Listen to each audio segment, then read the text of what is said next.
성경 말씀 보겠습니다. 야고보서 5장 13절로 20절까지입니다. 모니터 좀만 더 올려주세요. 야고보서 5장 13절로 20절까지 말씀을 한 절씩 교독하겠습니다.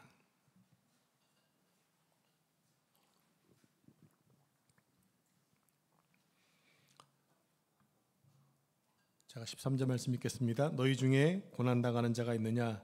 그는 기도할 것이요 즐거워하는 자가 있느냐? 그는 찬송할지니라.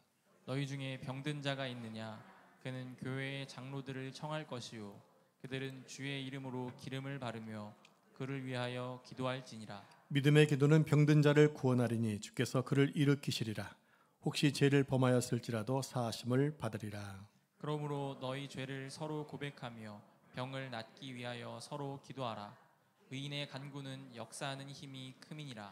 엘리야는 우리와 성정이 같은 사람이로되 그가 비가 오지 않기를 간절히 기도한즉 3년 6개월 동안 땅에 비가 오지 아니하고 다시 기도하니 하늘이 비를 주고 땅이 열매를 맺었느니라. 내 형제들아 너희 중에 미혹되어 진리를 떠난 자를 누가 돌아서게 하면 너희가 알 것은 죄인을 미혹된 길에서 돌아서게 하는 자가 그의 영혼을 사망에서 구원할 것이며 허다한 죄를 덮을 것임이라. 아멘. 이 말씀은 살아계신 하나님의 말씀입니다. 아멘. 오늘은 야고보서 강의 마지막 시간입니다. 16번째 시간인데요. 종말의 때를 사는 성도의 기도 생활이라는 제목으로 말씀을 상고하겠습니다. 오늘 본문은 세 가지 주제를 말하고 있습니다. 첫 번째 주제는 고난이라는 주제입니다. 본문에서 고난당하는 자는 어떻게 하라고 했습니까? 다시 한번 여러분, 본문에서 고난당하는 자는 어떻게 하라고 했죠? 13절 말씀과 잡독하겠습니다. 시작. 너희 중에 고난당하는 자가 있느냐? 그는 기도할 것이요 즐거워하는 자가 있느냐? 자, 고난당할 자는 뭐 하라고 했습니까? 기도하라고 했습니다. 여러분 복 좋아하시죠? 먹는 복 말고요. 누리는 복을 많이 좋아합니다. 특히 한국 사람들은 복을 좋아하고 이 복에 참 집착하는 모습들을 볼 수가 있습니다. 그래서 일상의 많은 부분 가운데 이 복자라는 글자를 많이 써놨잖아요. 베개에도 복자가 붙어 있고 또 젓가락, 숟가락에도 복자가 써져 있지 않습니까? 또 웬만하면 또 복조리까지 또 있습니다. 네, 여러분 그렇다면 복이 무엇인가요? 우리가 알고 있는 복과 성경이 말하고 있는 복은 다르다고 하는 겁니다. 우리는 믿는 사람들이니까 세상에서 원하는 복을 추구하는 것이 아니라 성경이 말하는 복을 받아야 되겠죠. 오늘 말씀을 잘 들으시고 성경이 무엇이 복이라고 말하는지를 잘 들으시고 그렇게 누리시기를 축복합니다. 자, 복을 말하는 히브리 단어는 바라크라는 단어입니다. 바라크. 따라서 해볼까요? 시작. 바라크. 한 번 더요. 바라크. 바라크의 뜻은 무릎을 꿇다라는 뜻이 있어요. 무릎을 꿇다, 엎드리다. 자, 시편 95편 6절 말씀과 잡독할까요? 시작. 오라 우리가 굽혀 경배하며 우리를 지으신 여호와 앞에 무릎을 꿇자. 그래서 무릎을 꿇자라는 이 단어가 바로 바라크라는 단어입니다. 복을 주다는 말은요, 상대방을 무릎 꿇은 상태로 만들다는 뜻입니다. 무릎을 꿇게 만든다라는 거예요. 그러니까 이 말은요, 복을 받기 위해 무릎을 꿇고 머리를 조아리는 장면을 생각하시면 됩니다. 쉽게 얘기하면 안수기도 같은 거죠. 여러분 안수기도를 왜 받으시나요? 뭐 하기 위해서 받으세요? 복 받기 위해서 받잖아요. 기도를. 히브리어로 바라크 복은요, 세상의 복과 근본적으로 한 두 가지가 있습니다. 첫 번째는 축복하는 사람의 행위가 아니라 복을 받는 사람의 자세가 중요하다는 거예요. 그러니까 성경의 복은 흥미롭게도 복을 주시는 하나님으로부터 시작되는 것이 아니라 오히려 주님 앞에 무릎을 꿇고 엎드리는 인간의 자세부터 시작된다고 하는 것입니다. 하나님께서 우리에게 무엇을 주실까 하는 문제가 아니라 우리가 어떤 자세로 있는가가 중요하다는 겁니다. 따라서 히브리어 바라크는 한자로 옮기면 복복자가 아니라 엎드릴 복자가 되는 거예요. 자, 두 번째 다른 것이 뭐냐면 성경의 복에는 우리가 흔히 복의 핵심이라고 하는 복의 내용들이 다 빠져 있어요. 세상에서 원하는 복이 뭡니까? 덕담입니다. 재물을 많이 얻는 것입니다. 잘 먹고 잘 사는 것 등 그런 언급들이 이 성경에 말하는 바라크에는 빠져 있다고 하는 거예요. 바로 이 부분이 세상의 복과 많은 차이가 있는 거죠. 하나님 앞에서 엎드리는 그 사실 자체가 복이기 때문에 그렇다는 것입니다. 겸손히 하나님 앞에 엎드리며 하나님과 동행하는 삶 그 자체가 바로 뭐다? 복이라는 거예요. 이해가 되시나요? 여러분이 기대했던 복과 좀 다르니까 좀 속상한 것 같은데 표정들이 보여져요. 근데 우리는 성경이 원하는 복을 받아야 진정한 복을 누릴 수 있다는 겁니다. 자, 히브리의 바라크의 뿌리가 무릎을 꿇다라는 의미인데 이스라엘 사람들이 무릎을 꿇는 경우가 두 가지가 있어요. 한 가지는 왕 앞에 나아갈 때 무릎 꿇고 또 하나는 기도할 때입니다. 그러니까 한마디로 복은 하나님께 가까이 나아가는 것이에요. 그리고 하나님께 가까이 나아가는 것이 구체적으로 무엇인가? 그게 바로 기도입니다. 결론적으로 성경에 말하는 복이 무엇입니까? 하나님께 기도하는 게 복이라는 거예요. 잘 이해하셨나요?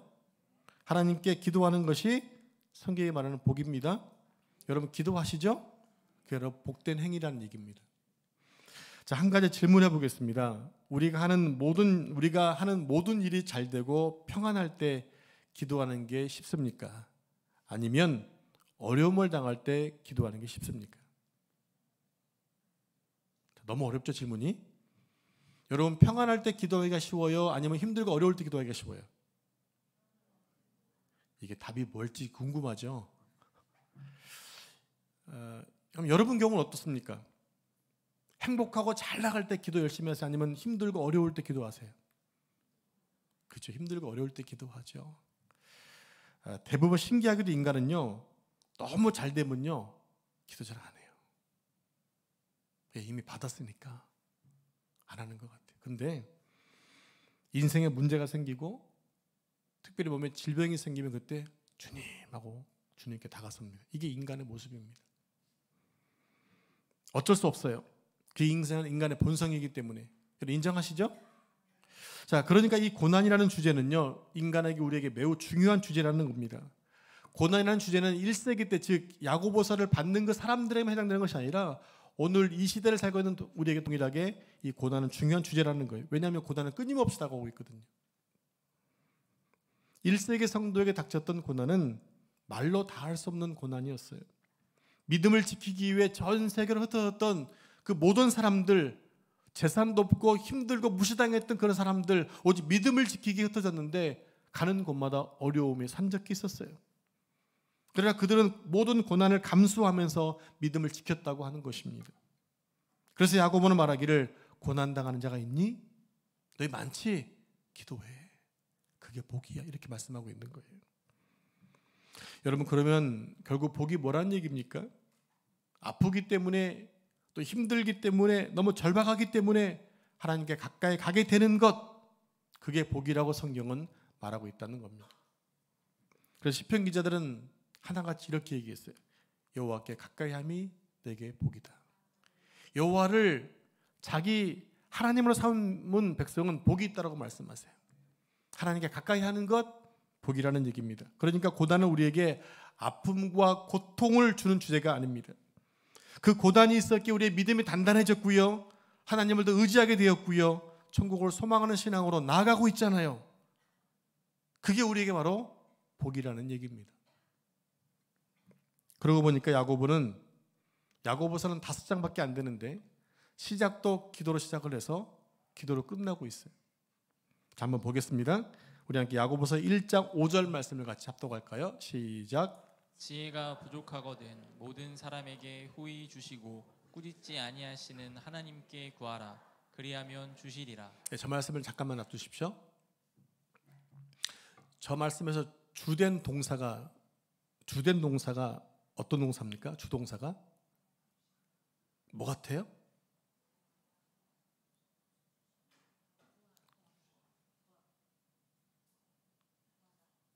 네, 그렇게 보이시죠? 근데 주동사는요, 주실이라는 단어예요. 여러분, 한 문장에서 주동사는요, 그 본문의 메시지거든요. 1장 5절을 보면 주시는 분은 하나님이신데 하나님은 뭐 하시길 좋아하신다? 주시기를 좋아하신다라는 거예요. 하나님이 어떻게 주신다고 하셨죠? 후히 주신다고 말씀을 드렸어요. 여러분, 후히 주신다는 말씀이 무슨 뜻이었죠? 그게 아니라고 그랬잖아요. 후히 주시라는 우리 기본으로는 넘치도록 알고 있었는데 그것이 아니라 뭐 한다고 했어요? 그것밖에는 할 일이 없는 것처럼 지켜보고 계신 하나님. 제가 세 번째 주에 말씀드렸던 부분이에요. 마치 그것을 주시기 위해서, 그것을 구하면 주시기 위해서 계속 지켜보고 계신 하나님, 그분이 우리에게 후히 주신다는 말씀이라는 얘기입니다. 우리 하나님은 우리에게 늘 넘치도록 주시는 분이신데요, 야곱은 우리에게 넘치도록 부어주시는 하나님께 기도하라고 처음부터 마지막까지 말씀하고 있습니다. 왜요? 기도가 복이기 때문에. 자, 두 번째 주제는 찬송입니다. 본문 13절 말씀 다시 한번 합독할까요? 시작. 너희 중에 고난당하는 자가 있느냐? 그는 기도할 것이요. 즐거워하는 자가 있느냐? 그는 찬송할지니라.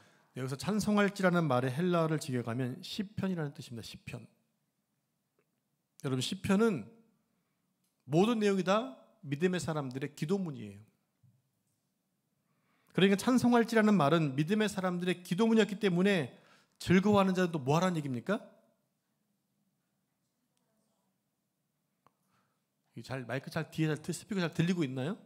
자, 다시 한번 말씀드릴게요. 찬송할지라는 말은 시편인데, 시편의 대부분의 기록자들이 기록한 믿음의 사람들은 뭐 한 것이다? 기도한 거란 말이에요. 그러니까 찬송할지라는 말은 믿음의 사람들의 기도문이었기 때문에 즐거워하는 자는 뭐 하라는 얘기예요? 제가 말을 좀 잘못하고 있는지 다시 말씀드리겠습니다. 찬송할지라는 무엇이다? 시편이라고 말씀드렸잖아요. 기도하는 자는 헬라어로 직역하면 시편이란 말이에요. 찬송할지라가. 그럼 시편은 믿음의 사람들의 기도문이라고요. 그럼 지금 즐거워하는 자는 뭐 하라는 얘기예요? 기도하라는 거예요. 기도하는 것, 고난당할 때도 기도하고 찬송할 때도 뭐 하라는 얘기예요? 기도하라는 얘기예요. 그게 뭐라는 얘기입니까? 그게 바로 복이라는 얘기입니다. 자, 세 번째 주제입니다. 병든 자를 위해 기도하라는 것입니다. 여러분, 본문 중심이 지금 뭔 것 같아요? 기도라는 것을 알 수 있죠? 자, 세 번째 주제 또한 병든 자를 위해 기도하라는 것입니다. 자, 14절 말씀을 같이 합독하겠습니다. 시작. 너희 중에 병든 자가 있느냐? 그는 교회의 장로들을 청할 것이요. 그들은 주의 이름으로 기름을 바르며 그를 위하여 기도할지니라. 너희 중에 병든 자가 있느냐? 그래서 병들다란 말은 영적인 병일까요? 육적인 병일까요? 자, 이것을 생각해 보겠습니다. 병들다. 자, 아스데네오라는 헬라어 단어인데요. 힘이 없다. 또 한 가지 약하다라는 뜻이 있습니다. 바울 서신은 그의 많은 서신에서 아스데네오라는 단어를 영적인 병으로 이해를 많이 했어요. 영적인 병으로. 근데 야고보는 바울과는 다른 관점입니다. 무슨 얘기냐면 육적인 병을 얘기하고 있는 거예요. 사실 야고보는 예수님의 친동생이다 보니까 바울보다는 예수님에게 영향을 많이 받았습니다. 그리고 바울보다는 선배거든요. 그래서 예수님이 병든 것을 어떻게 이해했는가를 보게 되면 지금 야고보의 이 병듦을 쉽게 이해할 수가 있다는 얘기입니다. 예수님은 이 단어를 육체적 질병으로 보신 경우가 많았기 때문에 복음서를 종합해 보면 예수님 유난히 병든 자를 많이 찾아다니셨어요. 찾아다니셨고 만날 때마다 치유해 주셨어요. 고치셨어요. 그냥 형이었던 예수님의 영향을 많이 받은 야고보가 사용한 병든 자라고 할 때는 육체적인 질병을 가진 자를 말하고 있다는 얘기입니다. 오늘날은 의료기술이 많이 발달됐기 때문에 또 좋은 약도 많이 개발됐기 때문에 웬만하면 다 병을 고칠 수 있는 세대를 살고 있습니다. 그런데 오늘 말씀은요, 지금으로부터 2000년 전의 말씀입니다. 그때 무슨 의료시설이 있었겠습니까? 있다고 해봤자 아주 기초적인 수준이었을 것입니다. 그런 중에 전염병 같은 것이 한번 딱 창궐 하면 수천 명이 속수무책으로 죽어가는 거예요. 오늘날처럼 과학이 발달되고 의료가 발달되었지만 현대의 메르스나 신종 바이러스 또 최근에 코로나로 얼마나 많은 사람이 죽었습니까? 막을 방법이 없는 거예요. 그렇게 약도 없고 의사도 없고 의료시설도 없었던 가운데 전염병이 돌면 한순간에 한 마을이 사라져버리는 거예요. 이게 옛날에 있었던 모습 아닙니까? 자, 그러면 한 걸음 더 들어가서 생각해 보겠습니다. 이 병들었다는 말이 15절에도 나옵니다. 14절에도 병든 자가 나오고 15절에도 병든 자가 나오죠. 14절, 15절 똑같이 병든 자로 번역을 해 놓았습니다. 근데 15절의 질병은요, 캄노라는 단어예요. 캄노. 이 말은 뭐냐? 매우 지쳐서 녹초가 돼버린 상태. 병들었다는 이 얘기는 아까는 뭐였어요? 약해서 약한 자에 있다 얘기한다면 이 부분은 매우 지쳐 이제 녹초가 돼버린 상태, 아무것도 할 수 없는 상황에 번아웃 돼버린 상태를 말하고 있습니다. 그리고 믿음의 기도는 병든 자를 뭐 한다고 했나요? 잘 보세요. 뭐 한다고 했어요? 여러분, 병들면 고쳐야 돼요? 구원해야 돼요? 고쳐야 되잖아요. 근데 말씀에서 뭐라고 하고 있냐면 구원하라고 되어 있어요. 질병은 고치는 것입니다. 근데 막 고친다고 말하지 않고 구원한다고 됐습니다. 왜 그렇게 말한 것일까요? 바로 병든 사람과 간병하는 사람이 너무 지쳐 녹초가 됐기 때문에 구원해 줘야 한다는 거예요. 무엇으로? 기도를 통해서. 여러분, 만약 여러분의 집에 죄송하지만 치매에 걸린 부모님이 계신다면 어떨까요? 그러면 그 질병으로 그 한 분만 고생하는 것이 아니라 온 가족이 고생을 합니다. 모든 가족이 함께 고통을 당합니다.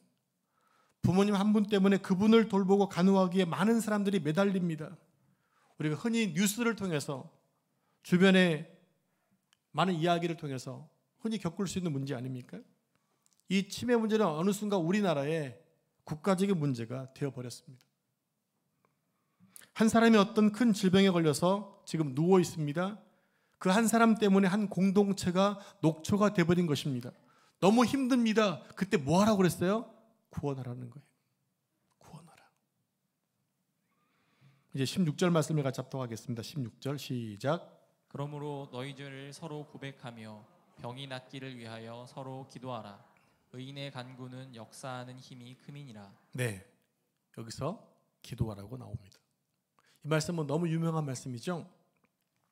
16절을 다시 보면 너희 죄를 서로 고백하며 라고 됐습니다. 너희 죄를 서로 고백하며. 또 그리고 어떻게 하라고 되어 있나요? 서로 기도하라고 했습니다. 정리해 보면 죄를 범한 것을 서로 고백하고 병든 것을 위해 서로 기도하라는 겁니다.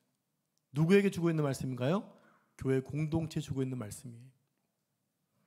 여기서 서로 고백하라는 말은 이런 뜻입니다. 우리가 인간이고 사람이다 보니까 약하니까 죄를 범할 수 있습니다. 하나님께 죄를 범하기도 하고 또 사람들 인간관계 속에서 죄를 범할 수 있습니다. 그러면 그것을 상대방에게 반드시 정확하게 정직하게 사과하고 고백을 하라는 거예요. 여러분, 용서는요, 상대방과 상관없이 나 혼자 할 수 있습니다. 내가 용서해야지 마음 먹을 수 있거든요. 상대방이 몰라도 상관없습니다. 그러나 화해는 그렇지 않아요. 화해는 서로 간에 얘기하고 풀어야 되는 것입니다. 상대방이 사과할 때 내가 용서하지 않으면 화해는 이루어질 수 없고요. 반대로 내가 사과해도 상대방이 용서하지 않으면 화해할 수 없는 겁니다. 그래서 본문은 서로 화해하라고 말씀하고 있는 거예요. 서로 화해하고 서로 기도하라 말하고 있는 거예요. 중요합니다. 서로입니다. 여러분, 혹시 밀양이라는 영화를 보셨나요? 밀양이라고 하는 시골도 있지 않습니까? 그죠? 시골도 있는데 밀양이라는 영화가 있는데 전도연 배우와 송강호 배우가 주연을 맡은 영화였습니다. 이 영화를 보면 유괴범에게 아들을 잃은 전도연이 이제 너무 슬픈 나머지 교회를 가기 시작을 합니다. 교회 가서 은혜를 받고 마음을 고쳐 먹습니다. 그래서 죄인을 용서해야겠다는 마음 먹고 감옥을 찾아갔는데 유괴범이었던 송강호가 아주 편안한 얼굴로 소름 돋는 이야기를 하는 거예요. 뭐라고 얘기했느냐? 저는 평안합니다. 용서를 받았기 때문입니다. 하나님이 저를 용서하셨거든요. 이 말을 들은 전도연이 미쳐버립니다. 엄마인 내가 용서하지 못하는데 누가 감히 너를 용서해? 이렇게 얘기해요. 여러분, 이 말은 우리가 귀담아 들어야 할 내용이기도 합니다. 정작 고통당하는 사람은 난데 나한테 한마디 사과도 없이 누가 당신을 용서했느냐는 겁니다. 그러니까 서로 고백하라는 말은요, 상대방에게 정직하게 마음을 다해 용서를 빌라는 의미예요. 대충 얼렁뚱땅 지나가지 말라는 겁니다. 그래갖고는 공동체가 유지가 될 수 없기 때문에 반드시 서로 고백하고 서로 기도해 주라는 거예요. 그래야 공동체가 유지가 되기 때문입니다. 그 다음에 서로 기도하라고 했습니다. 여기서 서로 기도라는 말은요, 공동체의 기도를 말하는 거예요. 공동체의 기도. 야고보는 지금 본문에서 세 가지를 계속 강조하고 있잖아요. 너희라는 공동체, 또 그리고 기도, 마지막은 종말입니다. 지금 야고보서의 수신자들은 종말을 살아가는 성도들이었어요. 그래서 그들에게 필요한 것은 고난당하고 어려움을 당할 때 공동체는 이러한 문제를 끌어안고 서로 용서하고 기도해야 한다는 거예요. 지금 계속 공동체를 말씀드리고 있습니다. 여러분, 우리가 신앙생활 하면서 문제가 생기면 성도들에게, 또 구역 식구에게, 선교회에게 기도를 부탁드리잖아요. 어떤 사람에게 기도를 부탁하나요? 믿을 만하고 나를 사랑하고 기도해 줄 만한 분한테 기도를 부탁을 합니다. 그럼 열심히 기도해 드립니다. 여기서 서로 기도하라는 말은요, 기도 부탁을 받은 사람만 따로 기도하는 것이 아니라 그 기도를 부탁한 사람과 함께 기도하라는 의미예요. 이해가 되시나요? 집사님께 장로님 기도 부탁 드렸습니다. 그러면 장로 혼자 따로 기도하고 저는 따로 기도하는 것이 아니라 함께 같이 기도하라는 거예요. 함께 같이. 부탁한 당사자도 함께 기도하라는 얘기예요. 이게 서로 기도하라는 의미입니다. 내가 기도 제목 받아가지고 나만 기도하는 것이 아니라 기도 부탁한 사람도 함께 하나님 앞에 무릎을 꿇리고 함께 기도해야 된다는 거예요. 그게 바로 합심 기도예요. 합심 기도에 오히려 오해가 있죠. 한 사람의 힘보다는 두 사람의 힘이 더 강하니까, 더 파워풀하니까 라고 생각할 수 있는데, 그거보다는 함께 기도하는 것을 말하고 있습니다. 여러분께 한번 질문해 볼까요? 한 사람의 객관적이겠습니까? 두 사람의 객관적이겠습니까? 그럼 두 사람의 객관적이겠습니까? 세 사람의 객관적이겠습니까? 더 많은 사람이 모인 것이 객관적이겠죠. 그러니까 한 사람만 기도하지 말고 서로 함께 모여 기도하라는 거죠. 우리가 같은 기도 제목을 놓고 기도할 때 얻는 유익이 있습니다. 일단 기도에 힘이 있습니다. 그리고 하나님의 뜻에 가깝게 기도할 수 있습니다. 함께 기도하기 때문입니다. 또 응답받으면 함께 동일한 기쁨이 함께 주어집니다. 그래서 교회에서는 공동의 기도 제목을 가지고 성도를 초대하는 경우들이 있잖아요. 특별 새벽 기도회가 그런 것이고 또 금요 기도회가 그런 것입니다. 금요 기도회 모이면 기도 제목을 드립니다. 우리 교회가 함께 기도하는 제목이고 한국 교회가 함께하는 기도 제목들이에요. 그래서 함께 기도하는 거예요. 응답받으면 함께 기쁨이 있겠죠. 이렇게 함께하는 기도하는 것, 바로 이것이 서로 기도하는 의미입니다. 적어도 성도들이라면 그런 공적 기도의 부름 앞에 의무적으로 모이셔야 하는 거죠. 그게 성도의 마땅한 바입니다. 근데 관심 없는 분이 너무 많아요. 여러분, 혼자 기도하는 것도 중요합니다. 그렇지만 같이 모여 기도하는 게 매우 유익합니다. 그래야 신앙의 성장도 함께 이루게 되거든요. 솔직히 혼자 기도한다고 하지만 많은 사람들이 기도하지 않아요. 어떻게 할 수 있나요? 신앙이 더디죠. 교회를 다닌 지 10년, 20년이 넘어도 대표 기도도 못하거든요. 부탁을 드리면 쩔쩔맵니다. 쩔쩔맵니다. 근데 기도 생활을 잘 안 하기 때문에 그러는 거예요. 혼자 있으면 잘 안 해요. 그러니까 함께 모여서 기도하라는 거예요. 자, 계속해서 14절을 보시면 아주 중요한 말씀이 나옵니다.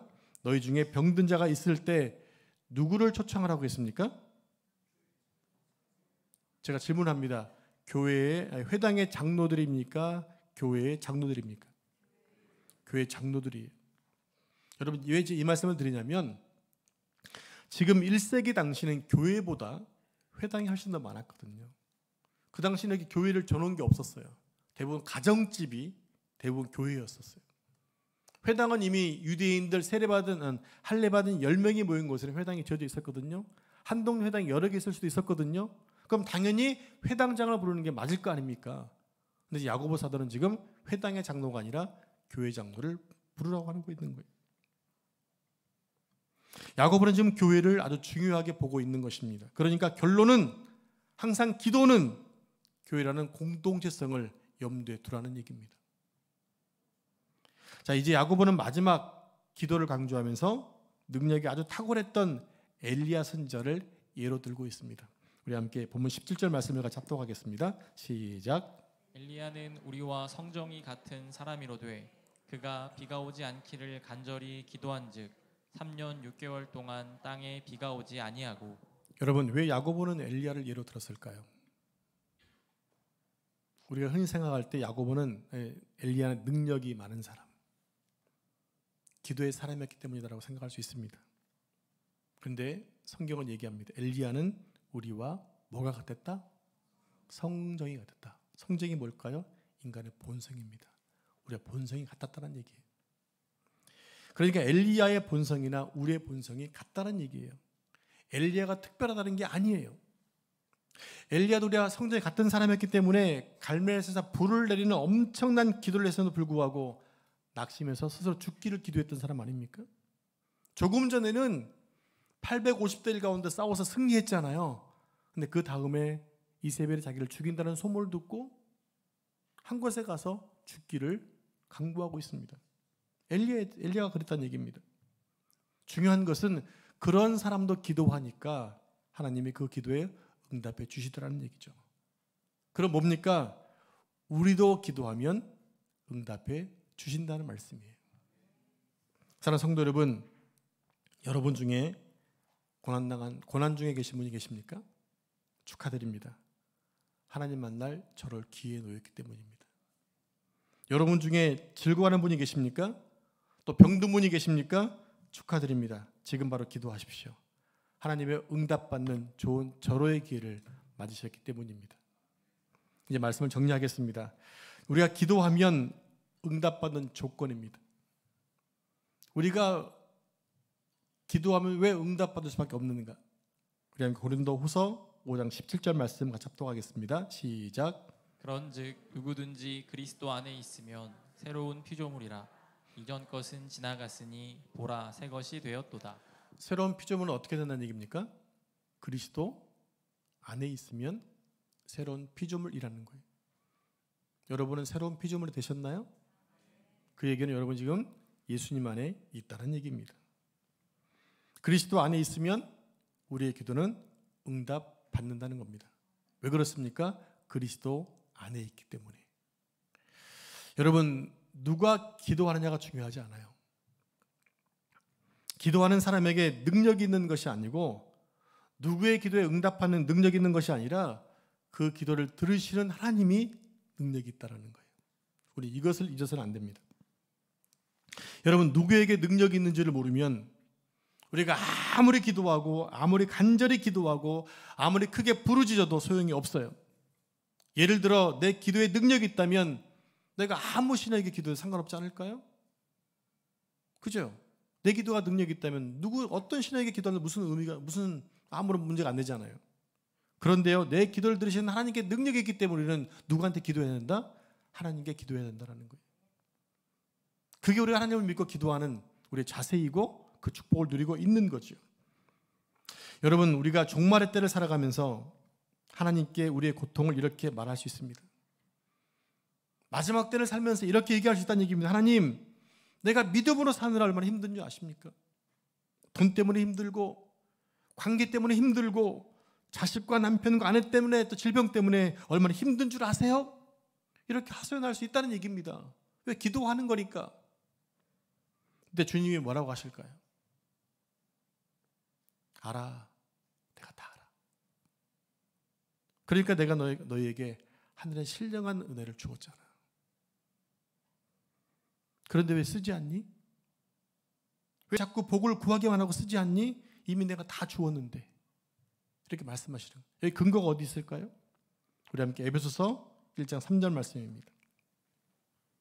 같이 합독할까요? 시작. 찬송하리로다. 하나님 곧 우리 주 예수 그리스도의 아버지께서 그리스도 안에서 하늘에 복속한 모든 신령한 복을 우리에게 주시되. 하나님은 우리가 이 땅에 살 때 필요한 모든 것들을 이미 주셨다고 말씀하셨어요. 주실 것이다가 아니라 이미 뭐 했다? 주셨다입니다. 근데 그 복을 여러분 누리고 계시나요? 이미 주셨어요. 누리고 계시나요? 그게 없기 때문에 우리는 불안하고, 그게 없기 때문에 여러분 속상하고 낭망하시는 거예요. 이미 주었는데도 불구하고 우리가 누리고 못 누리고 있어요.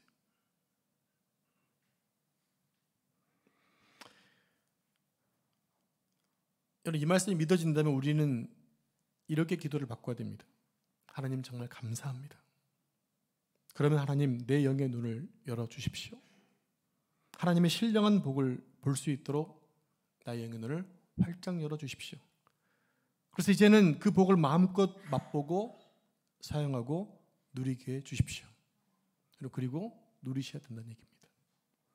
그럼 여러분 서로 기도해 주십시오. 회복을 위해 기도해 주시고 신앙 성숙을 위해 기도해 주시기 바랍니다. 우리 안에 있는 예수님의 능력이 얼마나 위대한데 왜 우리가 예수님이 없는 사람처럼 살아야 되는 걸까요? 예수님 안에 있는데 우리는 왜 예수님이 없는 것처럼 살아야 될까요? 이제부터 그렇게 하지 마시라는 얘기입니다. 야고보서를 정리하면서 이제부터는 그렇게 살지 말라는 얘기입니다. 믿음으로 함께 기도하십시오. 응답이 있을 때까지 기도하십시오. 서로 기도해 주세요. 만나면 기도해 주세요. 문제가 있으면 기도해 주세요. 누구든지 그리스도 안에 있으면 모든 것을 구할 수 있습니다. 이미 하나님 우리에게 모든 것을 주셨습니다. 아멘. 하나님 우리가 기도하는 것보다 더 크게 응답하신다고 말씀했습니다. 우리가 찬양 불렀잖아요. 우리가 기도하는 것보다 더 크게 주시는 분이시다. 우리의 생각보다 더 크게 역사하시는 분이시다. 하나님 우리의 간구함보다 더 넘치도록 응답해 주시는 분이시다. 여러분 찬양만 하지 마시고 진실로 믿으시기 바랍니다. 그리고 그것을 누리시기 바랍니다. 종말의 때를 살고 있는 우리의 기도 생활에 넘치도록 역사하시는 하나님의 기도함을 통해서 하나님 나라 부흥의 불씨가 되는 여러분 삶 되기를 축복합니다. 기도하겠습니다. 하나님 감사합니다. 우리가 기도하는 것보다 더 크게 응답하신 하나님, 우리의 생각보다 더 크게 역사하신 하나님, 우리의 간구함보다 더 넘치도록 응답해 주신 하나님, 이미 하나님 우리에게 하늘의 신령한 복을 주셨다고 말씀해 주셨습니다. 이미 주신 것이라고 믿습니다. 그러면서 저희는 고난 앞에서 무너지고 문제 앞에서 넘어지는 자들입니다. 아무것도 꼼짝 못하고 하소연만 하고 있습니다. 하나님 다시 우리의 생각을 바꾸고 행동을 바꾸고 또 태도를 바꾸어서 하나님께 기도하고 일어설 수 있도록 도와주옵소서. 나만 기도하는 게 아니라 함께 기도해서 서로 기도해서 몸된 공동체를 선하게 이끌어갈 수 있도록 축복해 주옵소서. 이 모든 말씀을 존귀하신 예수님의 이름으로 기도합니다. 아멘.